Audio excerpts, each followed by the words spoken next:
Hello, I'm Mrs. Arnold, and today we are still learning about earthquakes. This is going to cover parts of the last 3 sections of the earthquake chapter in your textbook, which is why I have the titles of each section listed here. The main idea is that seismic waves can be used to make images of the internal structure of Earth, but we will also be looking at other main ideas, which is scientists measure the strength and chart the location of earthquakes using seismic waves, and that the probability of earthquakes occurrence is determined from the history of earthquakes and knowing where and how quickly strain accumulates.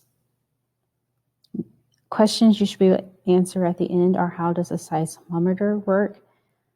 How have seismic waves been used to determine the structure and composition of Earth's interior? What are earthquake magnitude and intensity, and how are they measured? What factors affect the amount of damage caused by an earthquake? We will start with looking at how we measure earthquakes. We measure earthquakes using seismometers. These are sensitive instruments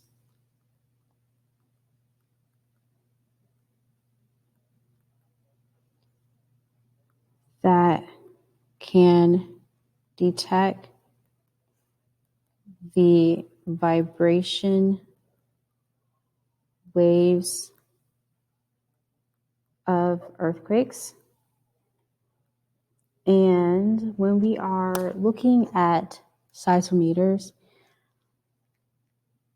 in where they're located at their stations, we can see that waves recorded on seismometers,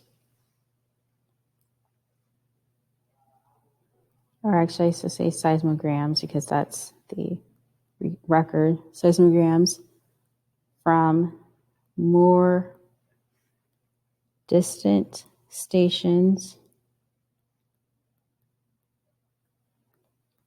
are going to be further apart than waves recorded on seismograms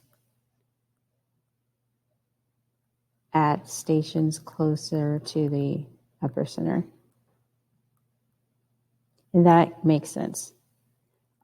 The closer the station is to the epicenter, obviously, the more action it's going to be getting. So that means that the waves recorded on the seismogram then are going to be closer together. The further away that seismometer is from the epicenter, then the further apart you're going to see those waves coming in. So a seismograph is a record produced by the seismometer. And we can see one pictured here.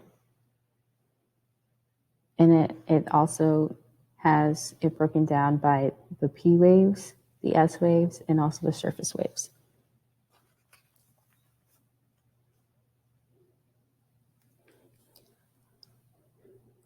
We can determine how far away an earthquake is from by looking at the time travel waves of the primary and the secondary waves. So the time travel curves are going to provide the average time it takes for P and S waves to reach a seismic station located at different distances from the earthquake's epicenter. So on this time travel curve, we have a line for the P wave, we have a line for the S wave, and then we have on the x-axis the distance from the epicenter in kilometers, and then the time since the earthquake occurred in minutes. So what we can do is, if we have a seismic center station that is like, let's say, 1,000 kilometers away, then we can see how quickly that means that these different waves are going to approach that station.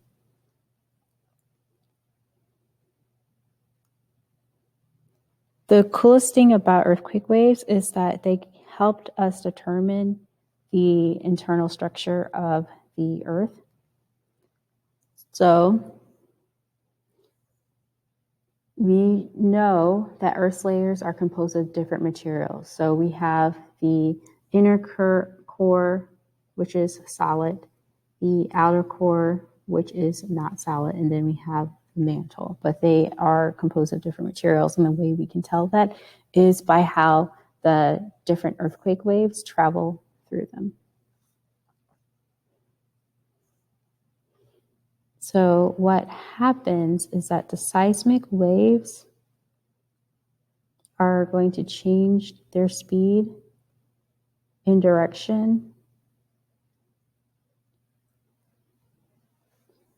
at the boundaries of the different materials that make up Earth.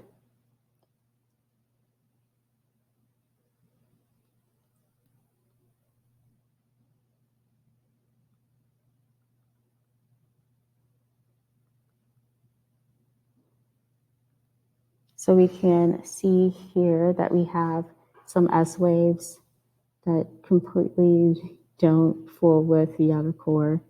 We have P waves that change its direction once it reaches the outer core here. So what scientists have done is they have compared, so by comparing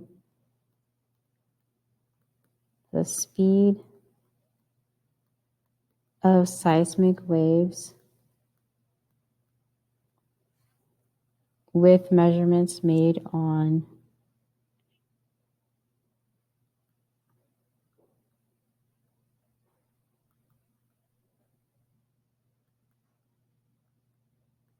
rock types, scientists have determined the thickness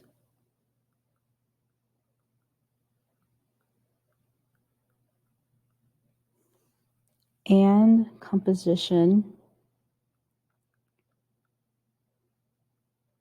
of the Earth's different regions.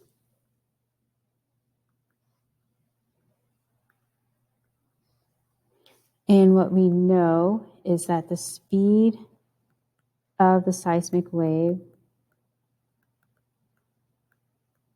depends on the temperature and composition that is going through, of the material that is going through. And what we also know is that the speed of seismic wave decreases as the temperature increases. We measure earthquakes using 3 different scales that we're going to go into. But first, we need to talk about magnitude and amplitude. So magnitude is the measure of the energy released during an earthquake.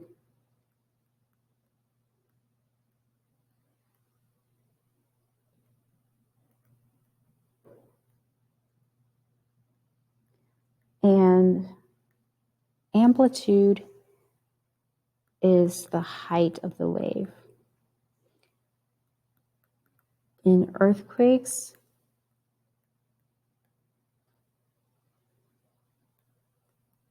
this will be the height of the largest seismic wave.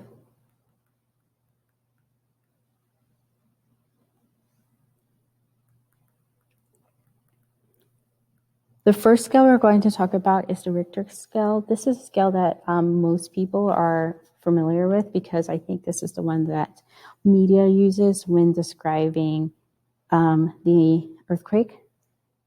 So this was made by a geologist named Charles Richter. And it is a numerical system that measures the magnitude. I want to add a rating. So it's a numerical rating system that measures magnitude of earthquake.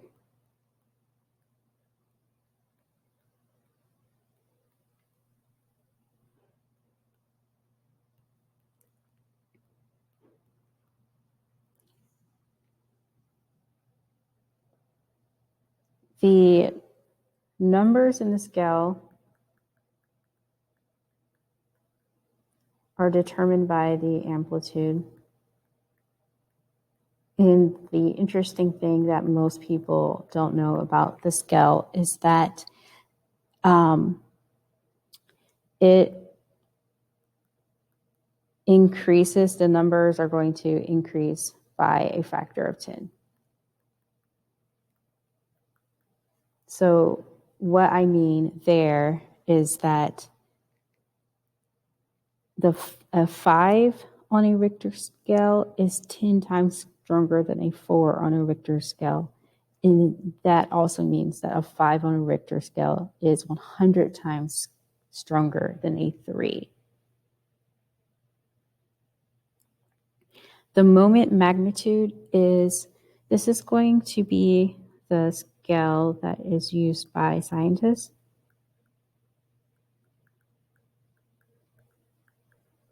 And it is a rating scale of the energy released by an earthquake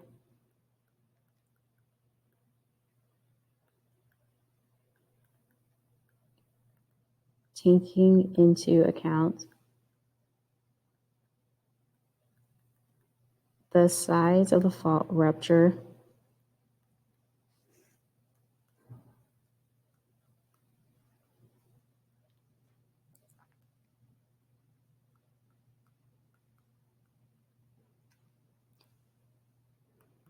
the amount of movement along the fault,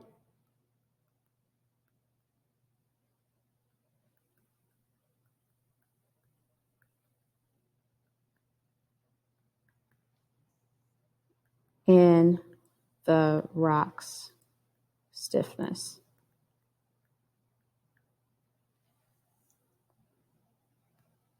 And the last scale we're going to talk about is the modified Mercalli scale. This is going to measure the intensity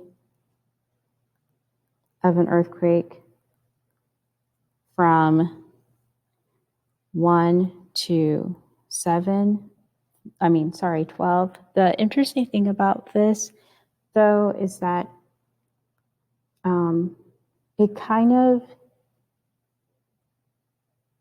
it is a measure of how much damage the earthquake has caused.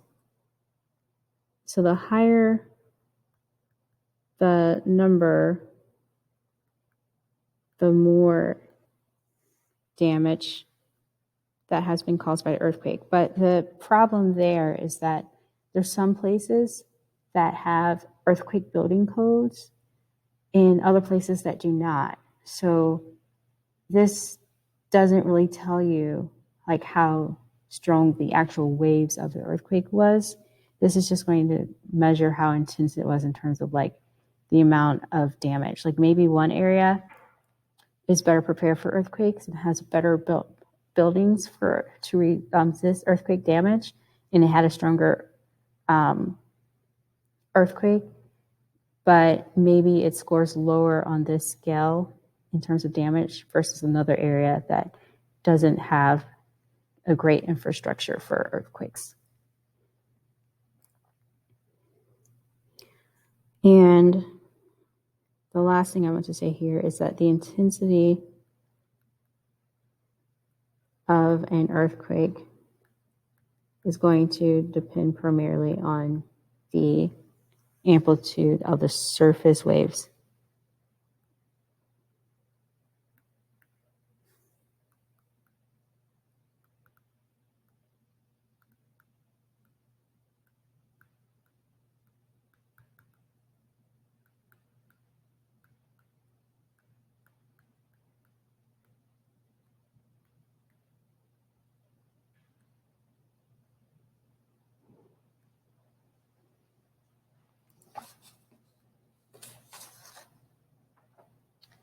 And one last thing to say about the modified Mercalli is that the maximum intensity values are observed, obviously, in the region near the epicenter, and the values are going to decrease as you go further away from the epicenter. Earthquakes are going to, the intensity of the earthquake is going to depend on the amplitude of the surface waves. And this is going to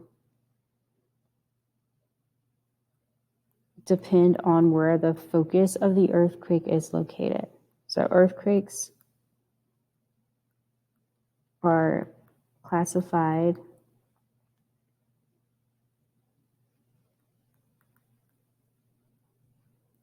as shallow, intermediate, or deep. And once again, that is going to depend on the location of the focus.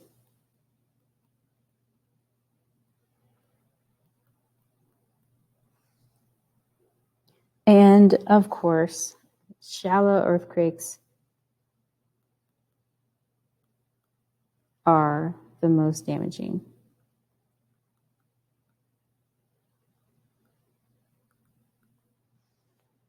And we see this picture here showing the depth. And we can also see the shallow foci, the intermediate, and the deep.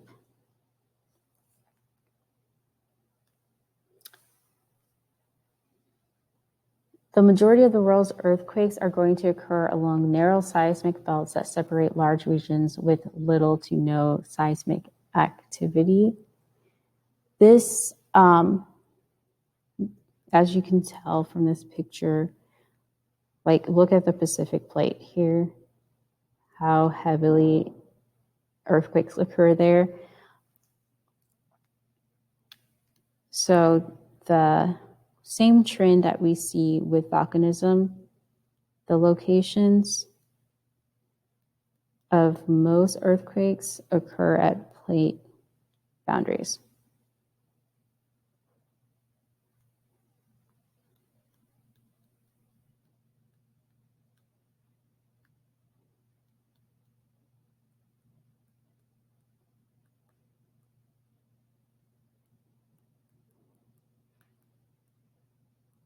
So once again, this is the same trend that we saw with volcanoes.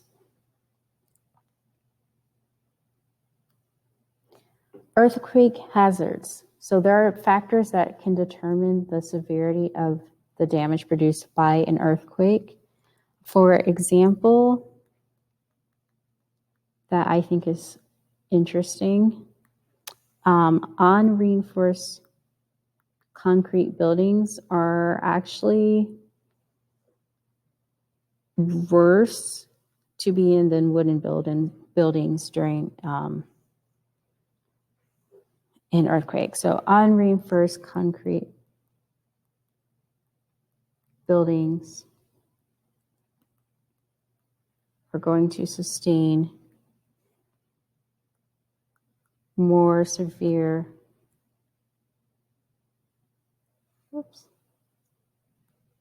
damage than wooden buildings. And in fact, back in the 1800s, I believe, whenever there's an earthquake in the St. Louis area, there is a church building that is in Cahokia, Illinois, that is all wood that was standing at that time and is still standing because it survived the earthquake. Back then, it was a big earthquake. The Mississippi River actually ran backwards for a few days after that earthquake. But when the Cardinals started constructing their residential towers for Ballpark Village, I believe I read that they actually sent engineers over to look at the construction of that building just in case, so they can take some of that some of that insight and apply it to the new building that they were building, just in case another strong earthquake like that comes through again. Another thing we see during earthquakes is called pancaking. So this is a type of damage that is caused by earthquakes. What happens here is that the shaking causes the building supporting walls to collapse.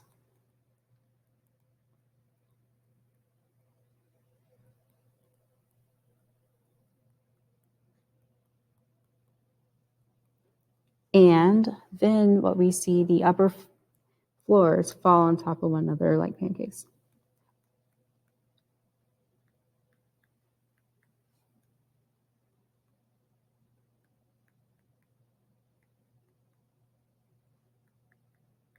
And this is a picture showing pancaking.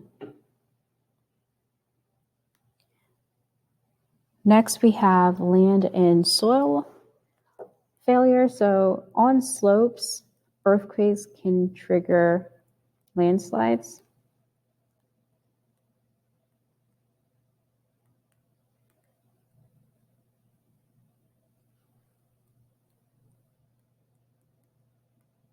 And then we can also see something called soil liquefaction happen during earthquakes. And that is when the ground behaves like a liquid, which just sounds terrifying.